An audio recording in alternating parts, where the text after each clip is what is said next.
Pada 13 November 1985, gunung berapi Nevado del Ruiz di Colombia meletus dengan dahsyat, memuntahkan aliran piroklastik yang menyebabkan salji tebal di puncak gunung mencair. Gabungan letusan panas dan ais mencair ini membentuk aliran lumpur gunung berapi, dikenali sebagai lahar, yang kemudian mengalir deras ke lembah-lembah sungai di kawasan sekitarnya. Aliran lumpur ini berlaku dalam 3 gelombang, dan gelombang pertama yang bergerak pada kelajuan kira-kira 6 meter sesaat telah menenggelamkan sebahagian besar kawasan bandar Amero.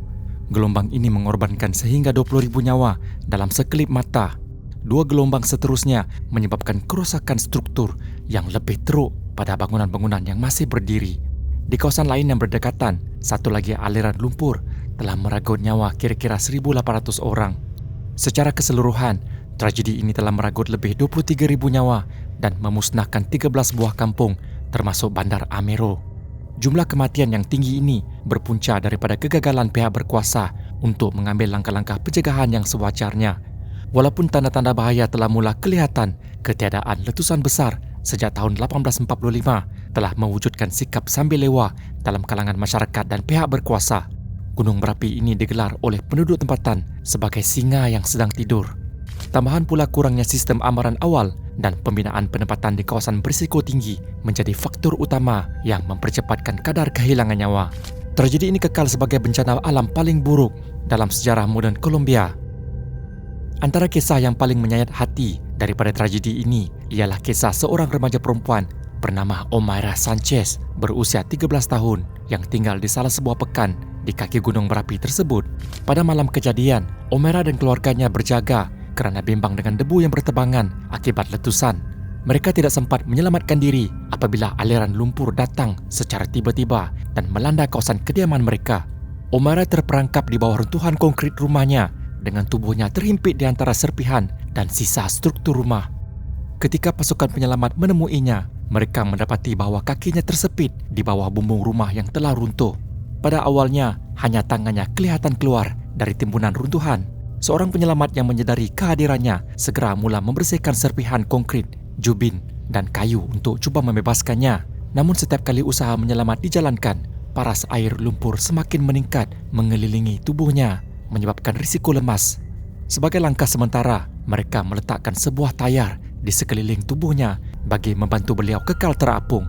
Namun pasukan penyelamat kemudiannya mendapati bahawa kaki Omaira tersepit di bawah sebuah pintu yang diperbuat daripada bata, manakala mayat ibu saudaranya turut memeluk erat kaki dan betis Omaira dalam kedudukan seperti sedang melutut. Keadaan ini menjadikan usaha menyelamat semakin rumit. Omaira, Ahorita no hay lazo que valga, ¿siempre has hermano. vivido aquí? ¿Ah? ¿Has vivido aquí siempre? Sí, ¿Con tus padres? mi papi vino a buscarnos y mi papi quedó lejos, quedó herido. Mientras que Ahorita no hay lazo que nosotros valga acá, no hay lazo a que casa, valga. ella cayó primero que yo caí encima de ella. Casi, como yo soy tan gorda, casi la estripo. Walaupun berdepan kesakitan dan keletihan, Omaira kekal tenang. Pada beberapa ketika, beliau menyanyi, meminta makanan manis serta minuman ringan. Beliau turut memberi kerjasama sepenuhnya kepada wartawan yang menemu rumahnya. Namun pada masa-masa tertentu, beliau juga berdoa dan menangis. No, yo no tengo trabajo. Pada malam ketiga, Omaira mula mengalami halusinasi berbicara tentang peperiksaan matematik serta kebimbangannya untuk tidak lewat ke sekolah. Yo quiero cuando salga, Sí, sí, cuando sí. salga, Verás su me camino. tomen una con la cámara, que salga yo triunfante. Menjelang akhir hayatnya, keadaan wajah Omaira semakin membengkak, matanya menjadi merah dan tangannya kelihatan pucat akibat kehilangan haba badan yang berpanjangan. Dalam kelemahannya, beliau sempat memohon agar para penyelamat berehat dan tidak terus mempertaruhkan nyawa demi dirinya. Mamá, si me escuchas, yo creo que sí.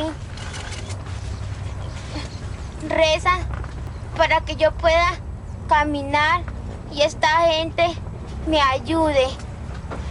Mami, te quiere mucho, mi papi, mi hermano y yo. Adiós, madre.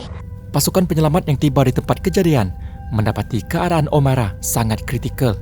Walaupun mereka mempertimbangkan untuk melakukan pembedahan pemotongan kaki bagi membebaskannya, Kekurangan peralatan pembedahan yang sesuai dan keadaan lapangan yang tidak kondusif menjadikan prosedur tersebut mustahil dilaksanakan dengan selamat. Tambahan pula tiada fasiliti atau sumber perubatan yang mencukupi untuk memberi rawatan pasca operasi yang diperlukan. Setelah berbincang, pasukan perubatan membuat keputusan yang amat sukar untuk tidak meneruskan usaha membebaskan Omaira dengan memotong kakinya demi mengelakkan penderitaan lebih lanjut akibat komplikasi serta risiko kematian yang tinggi. Keputusan ini bermakna Omaira terpaksa menghadapi detik-detik akhir hayatnya dalam keadaan tersepit tanpa mampu diselamatkan secara perubatan. Akhirnya pada 16 November 1985, kira-kira jam 10.05 pagi, selepas hampir 60 jam bertarung nyawa di bawah runtuhan, Omaira mengembuskan nafas terakhirnya. Punca kematian dipercayai akibat hipotermia atau jangkitan gangren setelah sekian lama terperangkap dalam air lumpur yang sejuk dan kotor. Tragedi yang menimpa Omaira Sanchez mendapat liputan meluas di seluruh dunia dan menjadi titik tolak kepada perbincangan global tentang kegagalan sistem pengurusan bencana serta hak asasi manusia dalam situasi darurat.